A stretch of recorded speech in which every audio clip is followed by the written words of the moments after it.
madashan ayaa waxaa lagu furayay shirweynaha qaran ee bandhiga shaqooyinka Soomaaliya oo ay ka soo qayb galeen xubno ka socday golaha wasiirada xukuumadda federaalka ee Soomaaliya hay'adaha gaarka loo leeyahay shaqooyinka bixiya waxaana goobjoog ka ah hay'adaha caalamiga oo ay ka mid tahay IOM,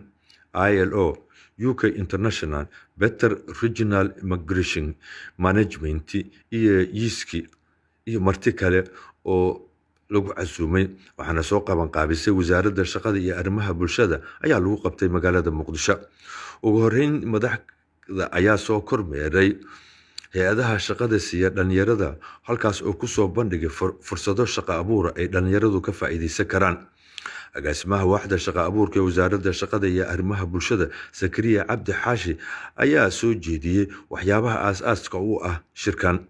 agaasimaha guud ee wasaaradda shaqada iyo arrimaha bulshada Yuusuf Xasan Isaaq Yuusuf Wadani oo hadal kooban jeediyay ayaa sheegay in shirkan muddo laga soo shaqeynayay si fursad loo siiyo shaqadoonka iyo loo shaqeeyaha fursad aad u fiican in la helo fursad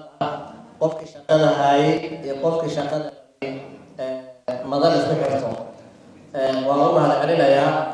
shirkii ka horeeyay waxaa qaban jiray shirkadaha private-ka iyo akademiyada qaar waa shirkii ugu horeeyay ee wasaaradda shaqada iyo arrimaha bulshada la xiriira waan wadi doonaa gudoomiyaha hay'adaha mataanaha ah ee Hana Academy iyo Hana Employment Saadiyo Cabdullaahi Siyaad ayaa sheegtay in waqti dheer ay sugayeen shirkan oo kale anagoo kaashanayna wasaaradda shaqada iyo arrimaha bulshada job fair-kan qaban jirnay sanadkan adinka liid kale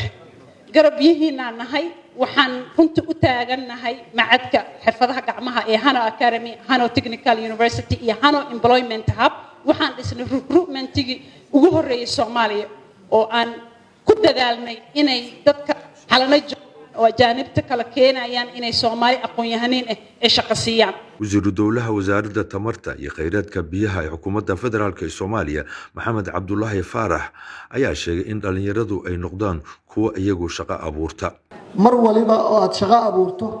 mar waliba oo adiga lagu shaqeeyo oo intaad idea la timaado aad adigu maal gashato ama lagu maal geliyo oo microfinance aad uga faa'iideysato oo aad hay'adaha kale oo hawsha saacido uga faa'iideysato waxaad ka fursad badan tahay qofka helay shaqo ee 6 to 6 shaqeeya ee isagu aan ka fakari karin inuu maaragtay walow shaqaale loo baahan yahay asagoo aan ka fakari karin inuu shaqo abuurto wasiirka wasaaradda howlaha guud ee xukuumadda federaalka ee Soomaaliya Dr. Cilmi Maxamuud Nuur ayaa tilmaamay in qofka dhalinyarada ahi uu wato aqoon farsamo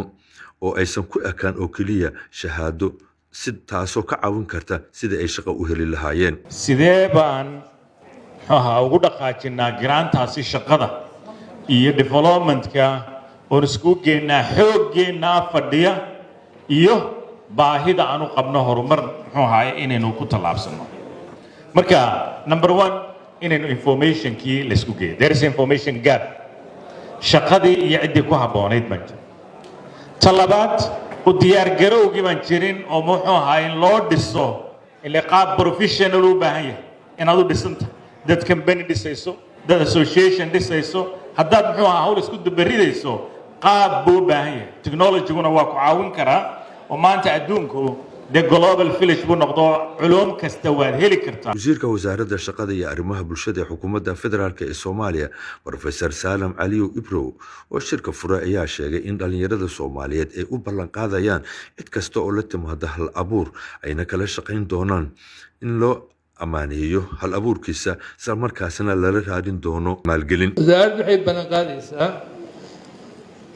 cidii hal abuur la timaado inaan fikradeeda aan dhamarorsan maalgelin loo helo haddii ilahay waxaa dhici karto dhalinyaro hal abuur leh haddaa qof u geysaan waa lagala wareegaa insha allah taas ma dhacayso ciddii la timaado wasaaradda la timaado hal abuur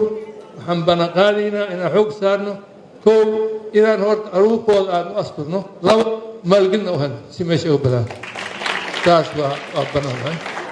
shirkan ayaa waxa uu qayb weyn ka qaadan doonaa sidii dhalinyarada Soomaaliyeed ee shaqadoonka ah loogu xiri lahaa shirkadaha caalamiga ah iyo weliba kuwa gudaha ah sidii ay shaqo ugu heli lahaayeen.